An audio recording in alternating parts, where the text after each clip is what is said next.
Sei.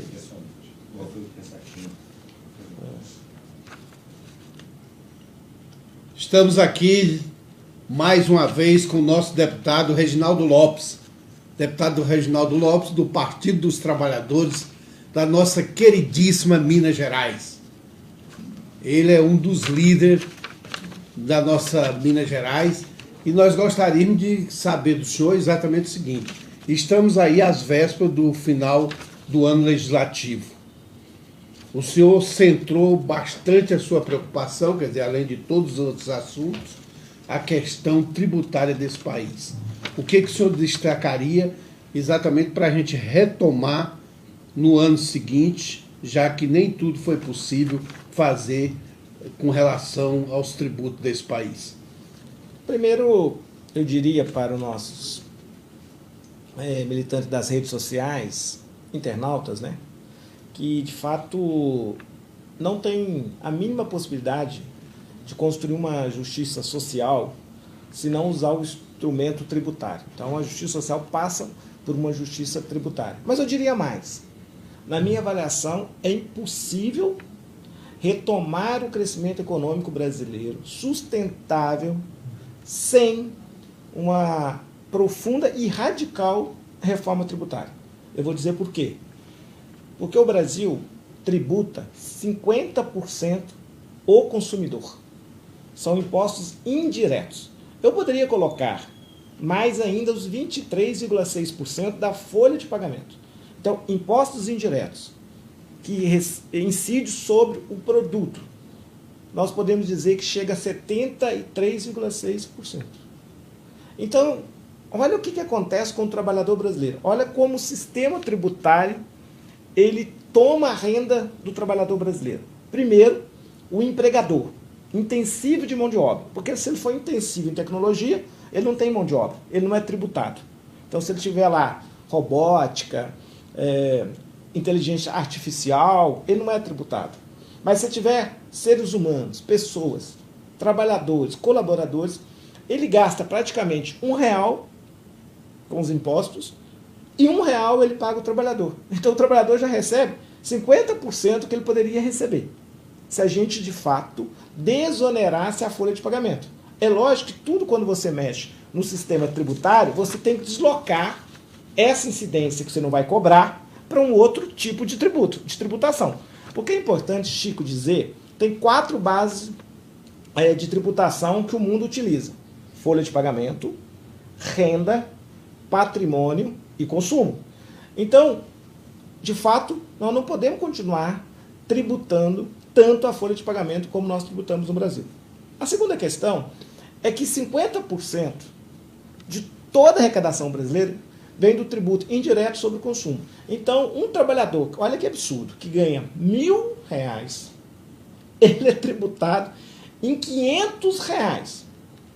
Então, por isso que eu quero afirmar aqui que sem uma reforma que desloque, tem que deslocar esse tributo indireto, regressivo, sobre o consumo, sobre os mais pobres, porque mais de 50% ganham um salário mínimo, 80% ganham 2 salários mínimos.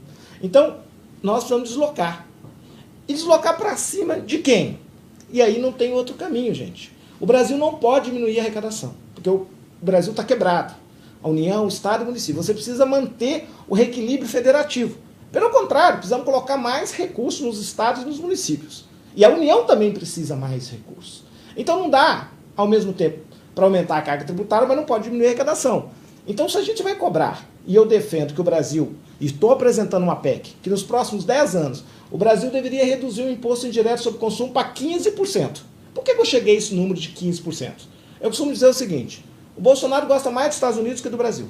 O Bolsonaro e o Paulo Guedes querem colocar o Brasil no clube dos ricos, que é os 34 países da OCDE, da Organização para a Cooperação e Desenvolvimento Econômico. Os países ricos. Portanto, o que eu estou propondo? Vamos usar a carga tributária desses países sobre o consumo, que é 15%. Agora, esses países tributam 3 vezes mais patrimônio e renda do que o Brasil. Né? Tem um economista, fortunas, né? Tem um economista que falou o seguinte: é muito fácil comprar enxoval em Miami. O duro é pagar imposto de renda lá. Aqui no Brasil, o fácil é pagar imposto de renda, o duro é comprar enxoval.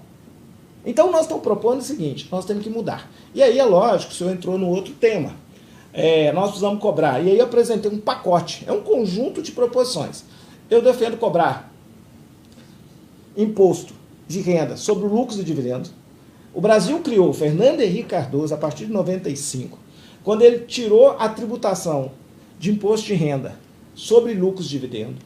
O Brasil criou um clube dos super ricos, dos milionários, que são 2 milhões de brasileiros, que não paga nada, porque não recebe salário. Os mais ricos no Brasil não recebem salário. Eles recebem lucros e dividendos das pessoas jurídicas, das empresas. E eles são tributados em 0%. Vou dar um exemplo aqui. 5 famílias, acionistas de 5 bancos no Brasil, vão ganhar esse ano 120 bilhões de reais. Serão distribuídos lucros e dividendos e eles vão pagar 0. E o trabalhador vai pagar 50% sobre um salário mínimo. Então, alguém acha justo? É possível o Brasil crescer tributando desta forma? Também nós fizemos uma proposição, aí não é criar o imposto sobre grande fortuna. A Constituição Federal, Chico, já criou o imposto sobre grande fortuna. Nós estamos apresentando um projeto de lei complementar. Nós vamos regulamentar a cobrança sobre grandes fortunas. E nós estamos propondo uma taxa modesta, 0,5%, para quem tem patrimônio acima de 20 milhões. 0,75% para quem tem patrimônio de 30 milhões. E 1% para quem tem patrimônio acima de 40 milhões. Sabe quanto que arrecada? 100 bilhões de reais. Por isso que eu aproveitei a grande ideia do Suplicy, Eduardo Suplicy, senador, deputado, vereador de São Paulo, que sempre defendeu a renda mínima, aprovou o projeto de renda mínima, e eu estou propondo um PL que cria a renda básica universal. É possível garantir para os 23 milhões de pessoas que votaram para sistema pobreza uma complementação para que todas as famílias do Brasil tenham uma renda de um salário mínimo. Porque 100 milhões de brasileiros vivem com 443 reais. Eu estou propondo um salário, então mais 500 reais. Com o imposto sobre as grandes fortunas, é possível. Olha, imposto sobre as grandes fortunas, 100 bilhões de arrecadação ano. Lucros, dividendos, que esses bilionários que recebem lucros, dividendos, que são 2 milhões de pessoas, receberam 400 bilhões de reais no ano passado, também mais 110 bilhões de arrecadação, 27,5%. Então, depois você tem mais outros tributos que nós podemos apresentar aqui. Por exemplo, mexer no sistema tributário brasileiro e criar uma personalidade que eu estou chamando de falência pessoal, insolvência civil. Em 2005, eu ajudei a elaborar a recuperação de pessoas jurídicas, que era a antiga lei de falência. Então, se a pessoa jurídica pode pedir concordata, recuperação judicial, porque uma pessoa física, e o Brasil tem 64 milhões de pessoas endividadas, super endividadas, não tem o direito de pedir a sua insolvência civil, a sua falência pessoal. E por que ele não pode apresentar um projeto de recuperação financeira? Ou seja, apresentar como ele vai pagar as suas dívidas. E aí nós estamos propondo, então, além de criar a insolvência civil, o plano de recuperação de pessoas físicas super endividadas. Que, na verdade, nós estamos propondo tirar os juros sobre juros. Essas pessoas já pagaram o capital. Hoje, quando você vai numa loja que vende eletrodoméstico, que faz propaganda na televisão 24 horas, essa loja não está vendendo mais o produto. Ela está vendendo dinheiro, factory, em 36 parcelas, em 24 parcelas, em 48 parcelas. Então, ela está vendendo 3 vezes mais caro aquele produto. Então, a maioria das pessoas já pagaram.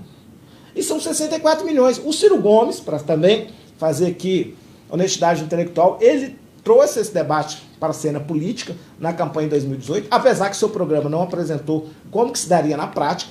Fui estudar o seu programa, não encontrei o conteúdo para implementar um programa dessa natureza, mas encontrei em Portugal, que hoje é a economia que mais cresce na Europa, que tem o menor número de desempregados dos últimos tempos em Portugal, eles reabilitar as pessoas endividadas. Por quê? Imagina, um Brasil de 150 milhões de pessoas economicamente ativas, consumidores, né? De consumidores economicamente ativos, você tem a metade endividada. Como é que um país vai crescer? Você tira do mercado interno a metade da sua população sem direito a crédito, ou sendo roubada pelo sistema financeiro, pela agiotagem, diariamente, porque eles ficam no ciclo vicioso de pagar juros sobre juros, e aí ele perde a capacidade de ser consumidor, ele perde a capacidade de cuidar bem da sua família, na saúde, na educação, ele perde 30%, 40% do seu salário, pagando um ciclo vicioso de dívida, juros sobre juros, e nunca paga o capital. Então nós temos que enfrentar. Então essa proposição também nós apresentamos, ou seja, nós apresentamos um conjunto de proposições para fazer o Brasil voltar a crescer. É demagogia, e eu quero que conclua essa primeira etapa, dos políticos e dos economistas, eu sou economista, né, a maioria faz muita demagogia, é muito compromissado com o mercado financeiro, com o capital especulativo e não o capital produtivo. Nós vamos promover, para além da inclusão política, que os movimentos gostam de debater muito, a inclusão econômica. Nós vamos de um modelo econômico que permite a inclusão do nosso povo. E não será com crescimento econômico. Crescimento econômico, primeiro, que não é infinito. Segundo, que ele não gerará tantos empregos. O Brasil tem que reindustrializar o país a médio e a longo prazo, com novas tecnologias, pode gerar muita riqueza. Agora, a riqueza do crescimento econômico tem que ser convertida em políticas públicas, que tem que ser acompanhado, na minha opinião, com a redução da jornada de trabalho. Estou apresentando uma PEC para que os próximos 10 anos o Brasil reduza de 44 horas semanais de trabalho para 36 horas. Tem muito país que trabalha 30 horas. Trabalhar menos para todos trabalharem. E também nós estamos propondo que tenha uma política de renda básica universal, porque nós entendemos que a riqueza gerada pela reindustrialização a médio e longo prazo deve ser convertida no direito dos jovens retardar a sua entrada no mundo do trabalho. É uma absurda a medida provisória 905 do governo Paulo Guedes e Bolsonaro, porque quer incentivar o jovem a entrar no mundo do trabalho, mandando os atuais trabalhadores embora e precarizando a entrada de novos, reduzindo a metade no fundo de garantia, né? Ou seja, na demissão, 2% de contribuição ao fundo de garantia, destruindo o fundo que financia as políticas sociais desse país, o BNDES, o crédito a longo prazo, a Minha Casa Minha Vida, o financiamento de jovens nas universidades particulares, as santas casas que estão endividadas, destruindo esse fundo, né, de patrimônio e poupança do trabalhador para empregar o jovem provisoriamente por 2 anos, substituindo trabalhadores. Então, sem falar que cobra do seguro-desempregado, né, do seguro-desemprego, 7,5%, ou seja, taxa o desempregado, taxa o garçom, a gorjeta do garçom, né, taxa o empresário que recebe a gorjeta do garçom. É uma vergonha. Então é o seguinte... É um caça-níquel. É uma vergonha. Então, com essa política, né, da escola de Chicago, que nem o capitalismo aceita mais, nem Davos aceita mais, vai ter o fórum esse ano, eles vão rediscutir essa política. Então, é uma vergonha que o Brasil está assistindo.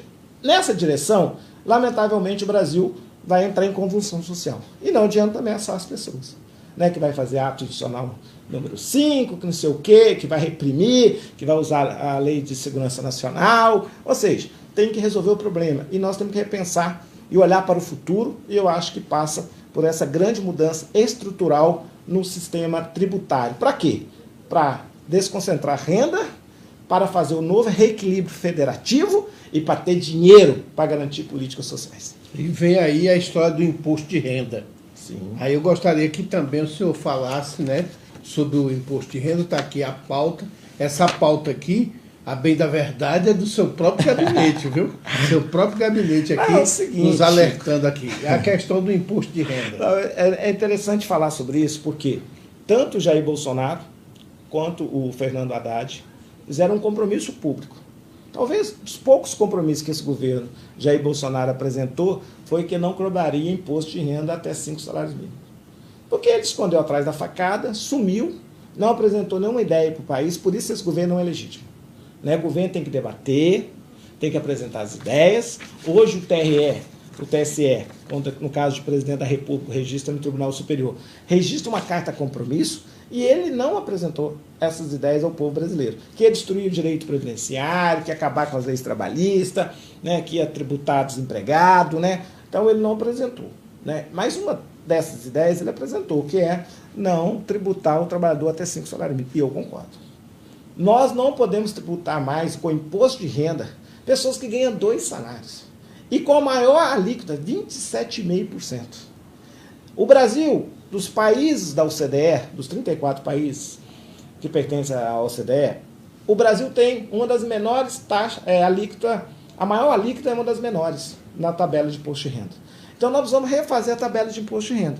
Para isentar o andar de baixo, quem ganha até 5 salários mínimos, nós precisamos aumentar para o andar de cima. Então eu estou propondo a criação mais duas alíquotas. A alíquota de 35 e a alíquota de 40. É bom dizer que na média da OCDE, a maior alíquota é 41,5. Então nós ficaríamos abaixo da maior alíquota da OCDE sobre tributação sobre renda. Então nós estamos propondo 35% para quem ganha mais de 30 mil reais. É o salário do deputado. Apesar da mulher do deputado Eduardo falar que está passando um perrengue danado, mas eu acho que ganha muito. Já pensou o povo ganhando R$1.000? Como é que está, então, a vida do nosso povo brasileiro, né? Isso aí, sem ajuda à moradia, o deputado tem ajuda à moradia, né? Igual os juízes, promotores, né? Então, um promotor também lá em Minas está passando um aperto danado, ganhando R$100 mil, R$150 mil. Isso é outra coisa que eu estou apresentando. A minha PEC está ficando pronta. Eu quero que o maior salário de serviço público no Brasil seja como na Alemanha. Na Alemanha, o maior salário é o professor titular 4, né, que no Brasil, que equivale a titular 4, né, da carreira das universidades federais, que é aproximadamente R$18 mil. Deveria ser o teto para juiz, promotor, para deputado, para todo mundo. Né? Então, nós estamos propondo que acima de 30, passa para 35% a alíquota do imposto de renda, e acima de 50 mil para 40%. Então, o Brasil hoje tem 30 milhões de pessoas que pagam imposto de renda. Desses 30 milhões de pessoas, 29 milhões e 250 mil pessoas teria algum ganho. Ou isenção, né? Quem ganha até 4.900 e pouco, 5 mil reais, ou, porque eu estou criando a alíquota, tem a alíquota 7,5, né? 15, 22,5, 27,5, 35, 40. Então, muitos, 29 milhões de pessoas, 250, é beneficiado com essa nova tabela de imposto de renda, que a gente fala tabela progressiva, né? Ou seja, não regressiva. Uma tabela que com R$2.000 você paga 27,5% de imposto de renda, é uma tabela extremamente regressiva, né? Porque uma coisa é cobrar 27,5% de quem ganha R$2.000, outra coisa é cobrar 27,5% de quem ganha R$100 mil, ou R$33.900 como os deputados. Então, nós apresentamos essa tabela também, e se a gente aplicar as correções, a partir da criação das alíquotas e do último reajuste da tabela de imposto de renda, nós vamos chegar próximo a isso, R$3.800, aplicando as correções, né? As perdas da inflação nas alíquotas da tabela de imposto de renda. Então nós ampliamos ali até R$5 mil.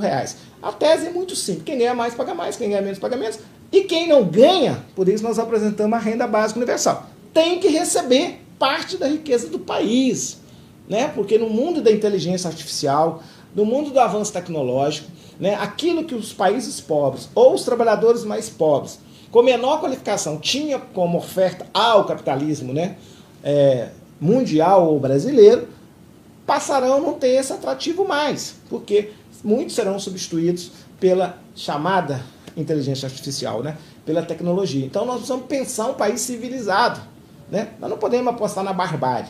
Do jeito que nós estamos caminhando no Brasil e no mundo, nós estamos caminhando para uma barbárie. Porque é o seguinte, o século XX, no capitalismo, foi marcado por uma distribuição de renda, né? Por uma eliminação um pouco das desigualdades, com as políticas de proteção social. E agora, nesse início do século XXI, nós estamos assistindo um retrocesso, né? O capitalismo tem acumulado muito na mão de poucas pessoas. Porque não é normal 1% da população mundial, né, em 2017, de acordo com uma ONG britânica, Oxfam, falou o seguinte, que 82% da riqueza no mundo, do trabalho, todo mundo que trabalhou, ficou na mão de 7 milhões de pessoas contra 7 bilhões de pessoas. Então é insustentável esse modelo. Ou nós resolvemos pela política, pela democracia, por boas legislações, governança, novos sistema tributário e façamos a justiça que o povo espera do mundo político, ou então o Brasil vai entrar aí e o mundo vai entrar em grandes conflitos. Nós queremos que você, que está aqui conosco, compartilhe, porque nós estamos tendo aqui uma verdadeira aula e a necessidade de adesão da sociedade. Porque com esse perfil de congresso aqui, a coisa não é fácil, não é isso? Sim, nós não temos, de fato, eu tenho quase 10 projetos no campo tributário, né? Então vou apresentar outras emendas a Constituição, a nossa bancada, os partidos de oposição, 6 partidos, apresentou uma emenda aglutinativa, um substitutivo aglutinativo, a PEC 45 e a 110, que é a emenda constitucional 178. E, na verdade, ela propõe um novo sistema tributário, que é um pacote também. Então, nós vamos convencer a sociedade brasileira a participar desse debate, né? Então, nós vamos criar uma hegemonia, na minha opinião, uma nova hegemonia cultural no Brasil, a favor de um novo país, um país civilizado, né? Ou seja, o capitalismo está estagnado no mundo todo. A própria OCDE agora, dos 34 países, fizeram uma reunião e fizeram várias recomendações. O crescimento que tinha em média, que era pequeno, de 3%, reduziram para 2% nos próximos 10 anos. E eles estão dizendo que tem que ser em outro caminho. Caminho da distribuição de renda, caminho de programas ousados de obras públicas, né? Ou seja, tudo que o Brasil está fazendo é o contrário. Porque o Brasil congelou investimentos por 20 anos. Está caçando e perseguindo programas sociais. Hoje, por exemplo, né, dia da Semana da Deficiência, das pessoas com deficiência, o governo vai tirar 440 mil trabalhadores porque está incentivando a empresa a não cumprir o percentual de contratação das pessoas com deficiência e pagar um recurso para a economia, para o São Paulo Guedes. Tudo eles querem arrecadar. Estão liquidando o país, vendendo tudo, vendendo todo o patrimônio. Eles expulsaram 1 milhão de famílias do Bolsa Família, no auge do desemprego no Brasil, no auge que as pessoas voltaram para a extrema pobreza, 23 milhões de pessoas. Então a sociedade precisa acordar. Nós precisamos discutir os temas relevantes para o país, né? Nós vamos superar essa pauta. Nós vamos ter uma pauta de futuro, uma pauta estruturada para grandes mudanças. Então, nós vamos fazer um debate. E todos os espaços nós vamos debater esses temas com a sociedade brasileira, para construir essa hegemonia. Para a gente já ir fechando, né, porque o pessoal já está dando sinal ali do nosso tempo, a questão de IPTU. Chico, olha para você ver. Eu falei o seguinte, os países da OCDE e os Estados Unidos tributam 3 vezes mais patrimônio e renda do que o Brasil.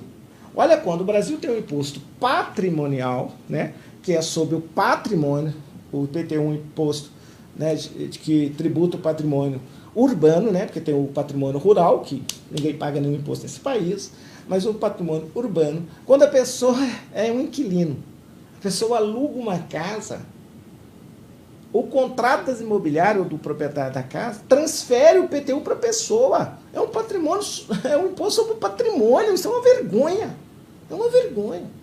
Então é evidente que no artigo 54, na lei do inquilinato, nós estamos querendo proibir. Porque a pessoa fala, mas ele assina um contrato, as partes concordaram. Lógico que a pessoa está sem casa. A pessoa está no desespero. Então nós temos que proteger os mais pobres nesse país. E o imposto sobre patrimônio tem que ser de quem é dono do patrimônio. Apesar que agora o Tribunal TF4, né, lá do Gil Branco, diz que é o seguinte, se você visitar uma casa, você pode ser dono, é quem usa, quem visita, não tem mais propriedade, né? Aí a gente lembra do Luiz Inácio Lula da Silva. Luiz Inácio Lula da Silva diz que está com energia, com toda a energia para trabalhar. E aí eu pergunto para o senhor, qual a expectativa do senhor para a retomada do próximo ano legislativo diante desse quadro lamentável que o senhor já deu boa parte dele aqui, né, com relação aos tributos e tudo mais, mas no conjunto da obra, o Congresso Nacional, esse presidente da República, que eu me nego até a dizer o nome dele, tá? Qual a perspectiva que nós temos para o próximo ano legislativo? Olha, não do ponto de vista do ano legislativo, assim, dos trabalhos da Câmara dos Deputados, mas do ponto de vista do clima que está criando na sociedade brasileira e na América Latina, eu vejo positivamente. Eu acho que há uma tendência, não sei se vai ocorrer com curto prazo, médio prazo ou a longo prazo, não sei se serão 10 anos, 20 anos.